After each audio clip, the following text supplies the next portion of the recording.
Assalamualaikum warahmatullahi wabarakatuh. Ketemu lagi dengan saya Bribka Suyono, tentunya masih di channel Suyono Listrik dan masih memotivasi pada diri saya pribadi maupun orang-orang yang menonton video saya. Ya, kita belajar memperbaiki diri, baik kehidupan pribadi kita, kehidupan dengan lingkungan di sekitar kita, dan kehidupan spiritual kita. Di sini tidak ada yang lebih pandai, tidak ada yang lebih pintar, karena saya punya prinsip, kalau pandai jangan menggurui, kalau cepat jangan mendahului, kecuali lari maraton, dan kalau tajam jangan melukai. Begitu. Ingatlah bahwa setajam-tajamnya pisau, lebih tajam lidah kita, lebih tajam omongan kita. Saya itu lebih baik disakiti dengan fisik, ditampar, dan sebagainya, daripada saya disakiti dengan kata-kata. Itu saya, nggak tahu kalau Anda. Karena orang yang disakiti dengan kata-kata, letak lukanya kita nggak tahu. Letak lukanya memang di hati, tetapi seberapa parah lukanya, itu akan kita kenang terus kalau kita disakiti dengan kata-kata. Luka itu masih saja membekas, bahkan masih menggores. Tetapi kalau saya disakiti fisik, misalnya saya ditampar, memar, hilang, sudah. Oke, di sini saya akan membahas yaitu tentang apakah obat dari psikiater itu bisa menjadi orang ketergantungan. Nah, begini ya, channel saya tidak mendiskreditkan orang atau profesi orang dalam pengobatan. Tidak. Semua pengobatan, baik seorang dokter, psikiater, pengobat tradisional, seorang ahli hipnoterapi, itu semua punya dasar. Dan saya tidak bisa yaitu mencampuri urusan Anda untuk berobat kemana. Tetapi di sini saya hanya menyampaikan pengalaman saya. Tentunya saya juga akan lebih objektif, bukan lebih ke subjektif. Ya, begini, banyak orang yang bilang begini, jangan berobat ke dokter, jangan ke psikiater, nanti ketergantungan. Itu obat kimia loh, bisa merusak yaitu organ-organ tubuh kita. Nah, oke, semua anggapan yang diutarakan oleh mereka mungkin punya dasar, ya. Tetapi saya akan lebih objektif, karena saya nggak bisa mempengaruhi Anda. Anda harus berobat ke psikiater, Anda harus berobat tradisional, Anda harus ke hipnoterapi. Tidak, ya. Saya lebih objektif, nggak mau mempengaruhi Anda, tidak mau. Karena begini, kalau saya mempengaruhi Anda, misalkan ya, Anda punya keyakinan, mohon maaf sambil ngerokok, Anda punya keyakinan, oh saya ingin berobat ke psikiater aja lah, saya minum obat, dan sebagainya. Saya nggak mungkin melarang Anda, jangan, itu obat kimia, tidak. Yang menjadi persoalan di sini adalah, saya akan mengutarakan bahwa begini ya, sekarang memang sudah zamannya zaman yang modern, ya. Orang sakit sekarang itu datangnya kemana? Kebanyakan ke dokter. Oke, kalau sudah berobat ke dokter, pasti dikasih obat. Dan obat itu saya yakin pasti kimia. Begitu. Itu mau tidak mau. Misalkan ada orang yang anti obat, anti dokter. Terus selanjutnya dia mengalami sakit, yang dia nggak bisa apa-apa. Dibawalah oleh keluarganya ke rumah sakit. Apakah dia menolak dengan obat itu? Dia dikasih infus. Apakah menolak infus itu? Dia dikasih injeksi atau suntikan. Akan menolak dia? Tidak menolak. Pasti dia pasrah. Silakan dok, saya apakan. Gitu. Iya atau tidak? Nah, bagi Anda yang berkeyakinan untuk pengobatan tradisional, silahkan. Ya, kalau pengobat tradisional pasti ngasih obatnya yaitu obat tradisional atau jamu dari tumbuh-tumbuhan. Begitu. Nah, sekarang saya lebih objektif lagi tentang yaitu namanya misalkan ya makanan yang kita makan. Oke, sayuran, buah-buahan. Sekarang banyak sekali buah-buahan yang direkayasa genetika. Misalkan sayur-sayuran itu sekarang itu kebanyakan disemprot bahan kimia. Terus kalau sudah disemprot bahan kimia itu, apakah sudah lepas zat-zat kimia dari daun itu? Saya yakin tidak. Pasti masih ada residu yang tertinggal di sana dan berefek pada tubuh kita.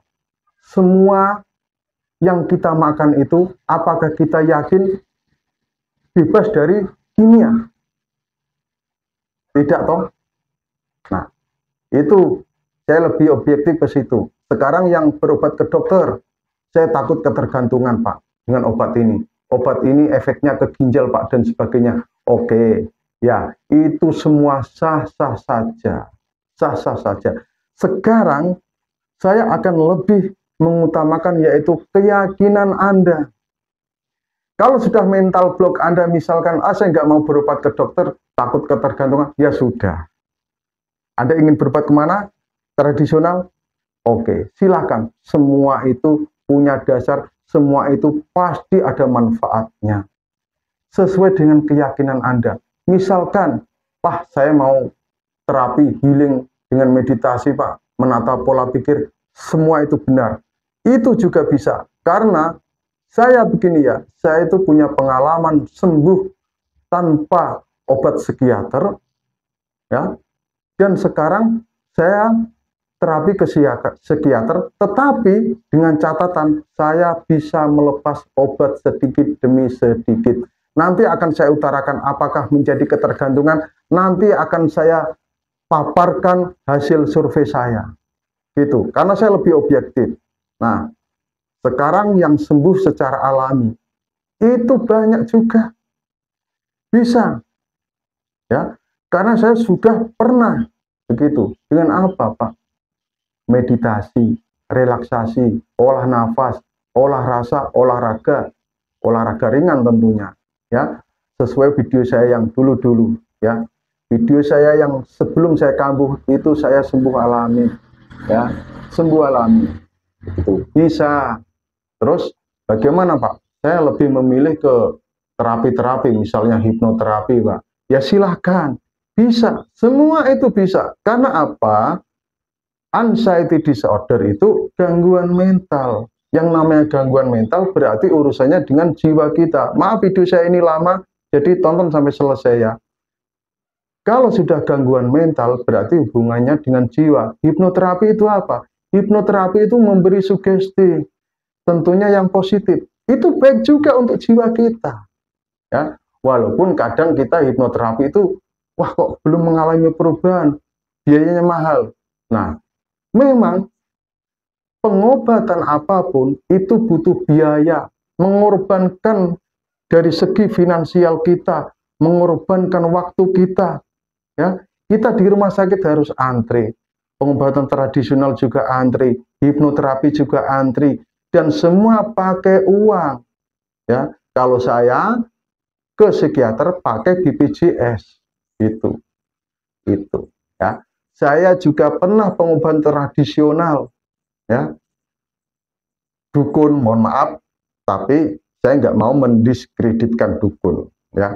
Oke lah, saya nggak mau bilang dukun. Pengobatan tradisional ke orang pintar, ya, itu. Saya pernah. Terapi pijit pernah, akupuntur, tusuk jarum pernah, ya, begitu. Sembuh Pak, ya. Sembuh tidaknya itu nanti tergantung kesabaran kita dan pola pikir kita. Nah, begitu, ya. Sekarang begini, misalkan, Pak, apakah Bapak ketergantungan obat? Oke, ini yang lebih penting yang akan saya utarakan. Memang saya ini harus objektif. Awal-awal saya menjalani pengobatan psikiater, ya, saya minum obat itu terasa ngantuk terus, bahkan saya kelingan tambah, betul. Tetapi Setelah seminggu, saya minta ganti obat. Saya minta ganti obat. Digantilah obat itu. Dan akhirnya, obat itu cocok untuk saya. Saya lebih rileks. Ketergantungan, Pak. Iya, selama 6 bulan saya itu minum terus. Kalau saya nggak minum obat, itu rasanya itu kayak bagaimana gitu. Tetapi, ini catat. Setelah saya melakukan pengobatan itu lebih dari 6 bulan, saya punya usaha sendiri. Bukan usaha-usaha yang berusaha untuk melepas obat dengan cara saya. Ya, misalkan alprazolam ya. Kalau fluoxetine sudah saya lepas semua, sudah lepas. Saya ketergantungan alprazolam memang dalam 6 bulan itu. Tergantungan sekali, memang betul. Tetapi saya berusaha untuk lepas dari obat. Apakah Bapak takut minum obat? Kok ingin melepas obat? Tidak. Karena begini, psikiater yang ngobati saya itu bilang, Pak, coba sekali-kali jangan diminum obat itu. Loh, kenapa, Dok? Apakah obat itu efek sampingnya menakutkan? Kok saya nggak boleh minum obat ini? Dokter itu menjawab, nanti Bapak kalau sering minum obat, tidak punya benteng diri untuk menghilangkan sensasi. Tidak punya cara tersendiri untuk menghilangkan sensasi. Cobalah, Pak. Jangan minum obat dulu, misalkan sehari. Atau minumlah obat itu kalau dalam keadaan terdesak. Itu yang dikatakan dokter, yang dinasihatkan dokter pada saya. Oh, itu alasannya, Dok. Bukan karena efek obat ini berbahaya bagi tubuh saya. Saya bilang begitu. Tidak, Pak. Ini hanya untuk menimbulkan Bapak punya benteng tersendiri untuk menghilangkan sensasi itu, untuk lepas dari ini semua, Pak. Karena begini ya, alprazolam itu memang tidak bisa merubah segalanya secara permanen. Begitu. Hanya membantu, yaitu menenangkan kita. Kecuali fluoxetine, ya, obat-obat yang selain alprazolam itu, fluoxetine dan sebagainya, mungkin cipralex dan sebagainya. Nah, itu bisa ya kalau diminum dalam jangka yang panjang. Tapi alprazolam ini memang tidak bisa mengubah segalanya. Ya, minum tenang. Tidak minum, efek obat itu habis, ya udah kita gitu lagi. Nah, tetapi apakah ketergantungan sekarang, Pak? Tidak. Sekarang alprazolam itu saya minum kalau keadaan terpaksa. Misalnya kerjaan saya banyak, harus dituntut cepat segera selesai. Itu memang pikiran saya kacau. Kayak yang namanya yaitu buru waktu, merasa tertekan. Akhirnya saya minum itu. Karena kalau orang anxiety disorder, banyak kerjaan, merasa tertekan, itu ada sensasi. Ya, itu terpaksa saya minum. Memang rileks. Dan itu saya juga berusaha supaya bagaimana saya kerjaan banyak, merasa tertekan, diburu waktu, tetapi saya tidak minum alprazolam. Dan itu pernah, dan saya bisa. Itu. Saya akan objektif dan jujur mengatakan apa adanya. Saya nggak mau mendiskreditkan pengobatan tradisional, obat dokter, ya, psikiater, terus hipnoterapis, dan sebagainya. Nggak mau. Karena mereka itu punya dasar sendiri-sendiri, ada ilmunya. Semua itu pasti ada manfaatnya. Itu ya. Jadi alprazolam memang kalau kita ikuti terus, kalau kita hanya mengandalkan alprazolam itu bisa ketergantungan. Iya. Tetapi tidak semua orang ketergantungan. Banyak orang yang bisa berusaha lepas dari alprazolam. Saya melakukan survei dari teman-teman saya yang kena itu. Bukan teman polisi saja, dari orang-orang yang berobat ke psikiater. Ada yang bisa melepas alprazolam. Lepas alprazolam itu.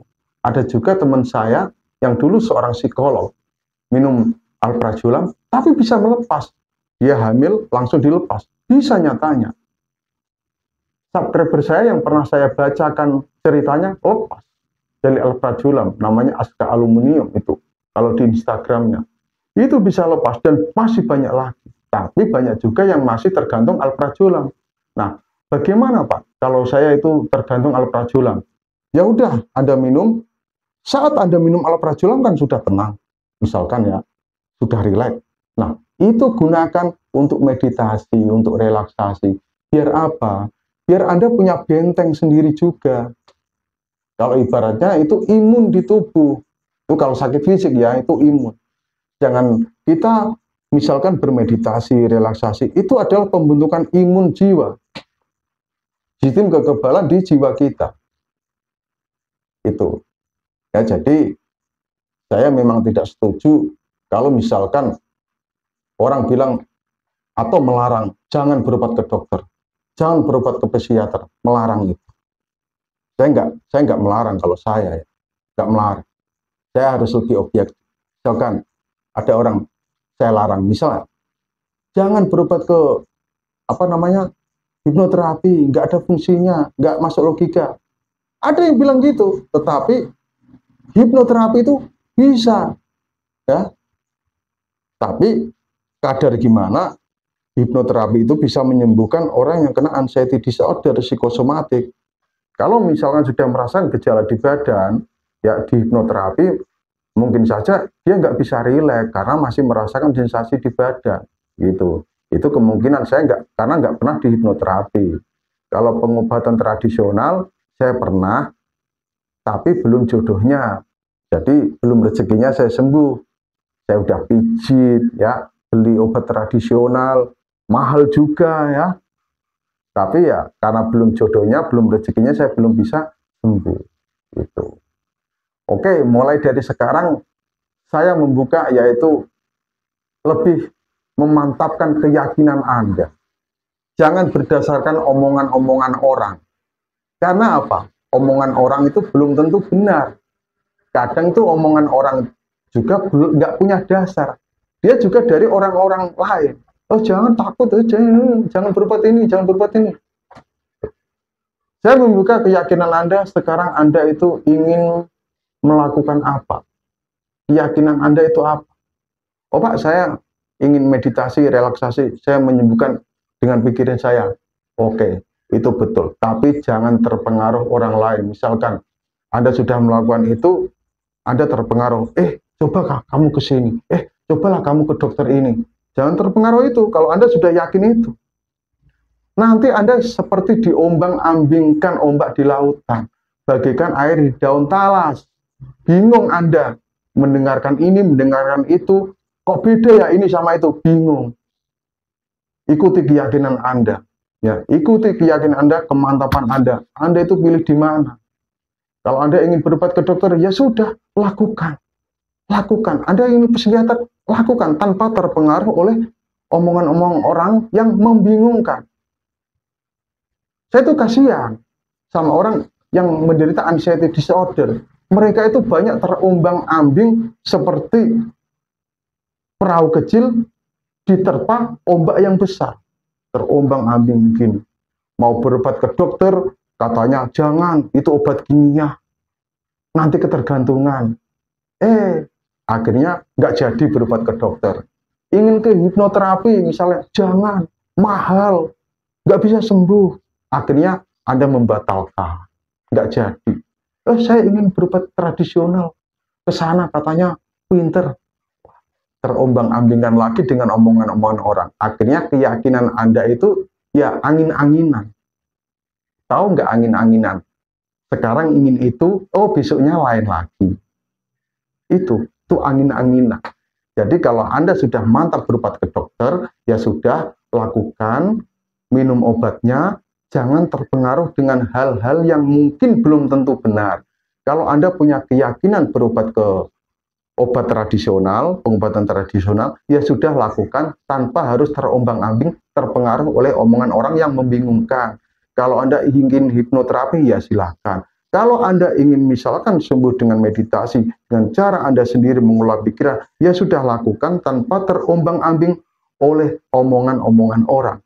Itu kuncinya, ya. Karena apa? Penderita anxiety disorder itu mudah terpengaruh dengan omongan orang. Apalagi menjanjikan ini, menjanjikan itu. Timbul keyakinan, apalagi nontonnya hal-hal yang misalkan mendiskreditkan ini. Wah, jangan ini. Jangan itu. Jangan ini, jangan itu. Bingung Anda. kasihan diri Anda, kasihan keluarga Anda. Itu ya, tetap semangat. Salam sehat dari Budi Prasetyono. Wassalamualaikum warahmatullahi wabarakatuh.